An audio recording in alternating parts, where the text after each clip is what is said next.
I often get asked how long a baby or child's bedtime routine should last and what the steps should be.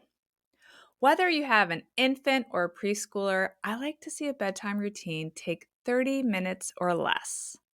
Today, I'm going to walk you through my go to simple bedtime routine. But before I dive in, I want to ask a favor. If you have found this podcast helpful, could you please take a second right now to rate and review it? You can even do it while you're still listening to this episode. The ratings and reviews help us reach more parents. And of course, I want this podcast to be helpful to as many parents as possible. Thanks in advance for your support.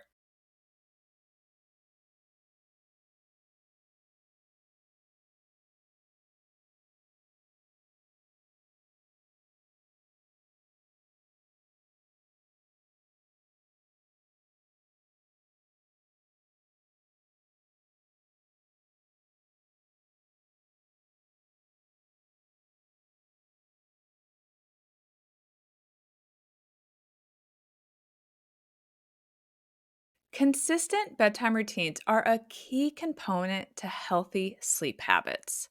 But sometimes parents struggle deciding what the exact steps should be in said bedtime routine. And as your child enters those toddler and preschool years, you may find that the bedtime routine starts to take on a life of its own. So, why do I want your child's bedtime routine to be short and sweet? First, I'm a big fan of early bedtimes. If you're new here, be sure to go back and listen to episode 1, where I make my case for an early bedtime. And with that in mind, let's be honest. We are all busy and we are juggling a lot of things. If the bedtime routine is long or drags out, an early bedtime is virtually impossible. Second, long bedtime routines often result in babies going to bed overtired and toddlers and children kind of above the toddler age group catching a second wind. This results in resistance to going to bed and or taking a long time to fall asleep. So, keeping all of that in mind, here's my basic bedtime routine that I recommend you implement when your little one is an infant. And other than some minor changes along the way, it actually shouldn't change that much as you shift into toddlerhood, preschool years, early elementary. So I'll talk about the little shifts, but they aren't going to be significant. All right, first step, take a bath or wash hands. And before I move on to the second step, I actually want to talk about the bath as part of a bedtime routine. I absolutely do not think a bath needs to be a consistent step in the bedtime routine. If you want to bathe your child nightly as part of the routine because it's important to you or because your child really enjoys the bath or finds it relaxing, that is great. If you only bathe your child every other day as part of the bedtime routine because their skin is dry, or you don't feel a nightly bath is necessary, or you're in a hurry one evening because you're running late, a bath every other night or an occasional skipped bath here or there, totally fine. If your little one really doesn't like the bath, I had one of these, and it gets them revved up or agitated, and you want that bath to happen at another time during the day that's easier, not related to bedtime at all, great. I'm fine with that too. So, this first step doesn't technically need to be consistent. That's why rather than saying take a bath as step 1, I like to say take a bath or wash hands. Because if we're not doing a bath, I usually do hand washing and face washing to get them ready for bed. So step 1 is take a bath or wash hands. The second step is putting on pajamas. Obviously, as part of this step, you may also be putting lotion on your baby, maybe even doing a little short massage while you're putting on that lotion, putting on a fresh diaper, etc. And if your child is in a sleep sack, which is what I recommend after 4 months, I like to put that sleep sack on with the pajamas because I want the sleep sack to kind of be part of that whole pajama get up. As they grow up, this becomes more important because we don't want toddlers to think about that sleep sack as optional or start to resist it more as you go to put them into bed. And so I like them to just think of it as part of getting their pajamas on. If you want to hear more about my thoughts on sleep sacks, check out episode 76. Then, if you have advanced to the stage where your little one needs their teeth brushed, after the pajamas, I like to do the teeth brushing. And if you have a baby who is still nursing or getting a bottle before bed, that would be the next step.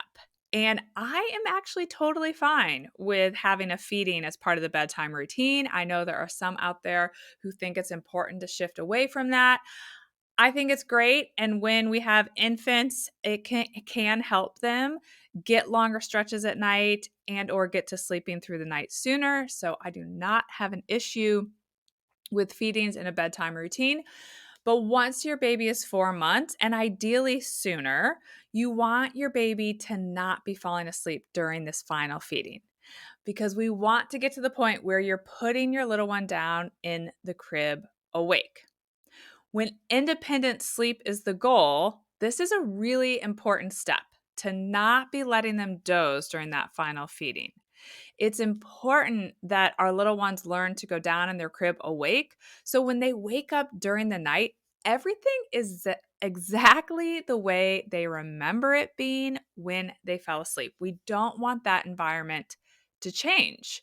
We don't want them to wake up startled, like, whoa, how'd I get here? Or wake up kind of feeling, oh, I fell for it again. They got me into this crib because that sensation is not conducive to them putting themselves back to sleep. So, by putting them down awake and having them fall asleep on their own in the crib, you're setting them up to not be startled or agitated when they wake up during the night, which makes it easier for them to just put themselves back to sleep. If your baby is under 4 months and you're looking for more tips on teaching them to go down awake, check out episodes 65 and 67. All right, so after the feeding or after putting on jammies, if you have a child who's no longer eating as part of their bedtime routine, we want to move on to reading. This is where we have a little variance here. So, for an infant, this can literally be a very short board book. It doesn't have to be long, it doesn't have to be multiple books. And if your infant is exhausted from, say, a long day at daycare, or they just had an off day, or you're running late, if they are overtired, I don't want you to stress about skipping this book and moving on to the next step. But I do like to start inserting the book after the feeding by about 4 months, if at all possible, or if you're already beyond that, you can still insert it. Don't worry. I like to insert it because it allows us to separate the feeding from the falling asleep. And we're putting a placeholder there for when you ultimately drop the feeding. So let me elaborate on that. It's really initially not about the importance of reading to our kids and helping them learn to read and all of that. That's all really important. And I still read with my kids in the evening. But initially in early infancy, it's not really about that. It's about having the placeholder so that when your child can advance to the point where they're either holding their own bottle or it's not taking as much arm support from you if you're nursing, Then you can start going from feeding and then reading to reading while feeding. So these two kind of get combined. This sets you up for a smoother transition when you ultimately drop that feeding from the bedtime routine. I always like to do things that are setting us up for smoother transitions down the road. And this is an important one. So let's fast forward to that moment where you decide it's time to drop that feeding during the bedtime routine. If your child is used to having that milk while reading, yes, we're removing the milk, but we're not actually removing a step because the book is still happening at the same time. So, teeth brushing, then sit and read. We've removed having milk with the reading, but the step is still intact. So, hopefully that makes sense. So, for the infants, this book can be short and sweet. We're inserting that placeholder. As we enter the toddler stage, so I would say to put a little more clarity around that, definitely once we hit the 2 years and beyond group, I recommend starting to read a consistent number of books each night, usually 2 or 3 books, but be consistent. So, as part of your routine, we read 2 books, or it's we read 3 books. But it's not some nights we read 2, some nights we read 3, because that is not consistent. And so we really want to decide, is it we read 2 books or we read 3 books? And I choose that based on how rushed do you feel as part of your bedtime routine? Do you feel like you can comfortably have time to read 2 or comfortably have time to read 3? So that's kind of how I choose that number. Then again, let's fast forward. There's going to be a point where your child has stronger reading comprehension skills, and they're going to want you to read longer books like chapter books. That's when I shift away from we read 3 books each night to we read 10 or 15 minutes each night. Again, you're either a family who reads 10 minutes each night or 15 minutes. Be consistent about the length of time. The reason this consistency, whether it be the number of books or how long you read, is important is because from about 2 years on, this is often where bedtimes start to go off the rails. Kids start to ask for an extra book or a little more time reading. And of course, we all love the idea of our kids loving books. So it seems like a great thing, and it may seem harmless to read that extra book that they asked for.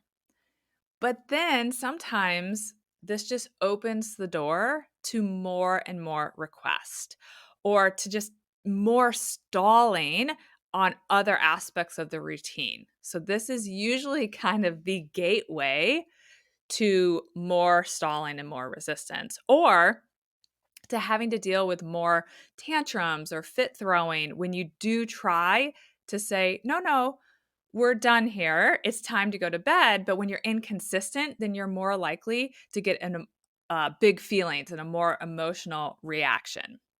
So I've said it a bunch and I'll keep saying it, but young children thrive with structure and consistent routines. So be consistent. So when they ask for that extra book, you can say, oh no, we read 2 books as part of our bedtime routine. We've already read 2 books. Now it's time to go to bed. But the good news is that we can read more books tomorrow. So if you're consistent, you're less likely to get continued pushback or big emotional reactions when we hold that structure. All right, so now we've wrapped up the reading. After the reading, it's time. It's go time. It's time to put your baby in the crib or tuck your child into bed. If you listen to episode 85, you know that I like to finish the routine with a simple song. And I recommend singing the same song each night so that that song cues your child's body to know that it's time to sleep. If your child's in the crib, you'll sing that song as you walk over, give your baby a kiss and put them in the crib. If your child is sleeping in a bed, you'll tuck them in and sing that song, maybe rub their back while you're singing that song, give them a kiss, and then it's time to say goodnight. I'll see you in the morning. I love you so much, and leave the room. That's it. Short and simple. But before I wrap up, I want to share 2 final tips related to the bedtime routine. The first is that other than the bath and brushing teeth, you want the rest of the routine to happen in the room where your child sleeps.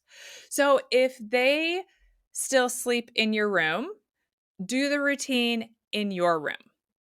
If they have their own room where they sleep, do the routine in their room. What I want to avoid here is, let me think of an example. It'd be reading in the family room and then transitioning to the bedroom to go to bed. Transition and moving rooms can be disruptive and stimulating.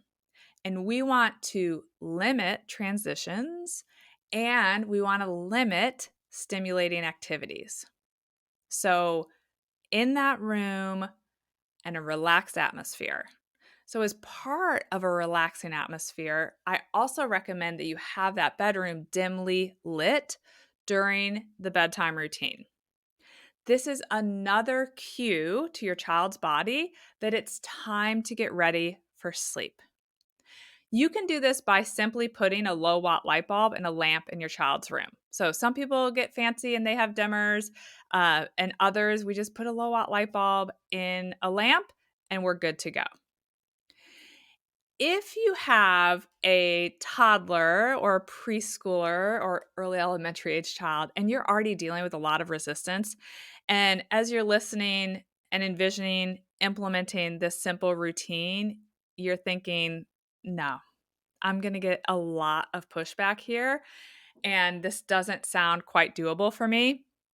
I encourage you to check out my $29 Get Your Evenings Back workshop that's designed for parents with kids between the age of 2.5 and 10 years old. It's available on sleepandwellnesscoach.com under Work With Me, and I'll walk you through how to totally reset your evenings and how to get your child on board with a new simplified bedtime routine. So you can find it on my website. I'll also link to it in the show notes.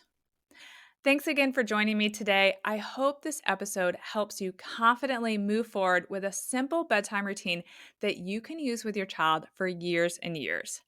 And be sure to come back next week to hear the second episode in our 3-part summer series with a pediatrician. Dr. Grice and I are talking about growth charts, and you don't want to miss it.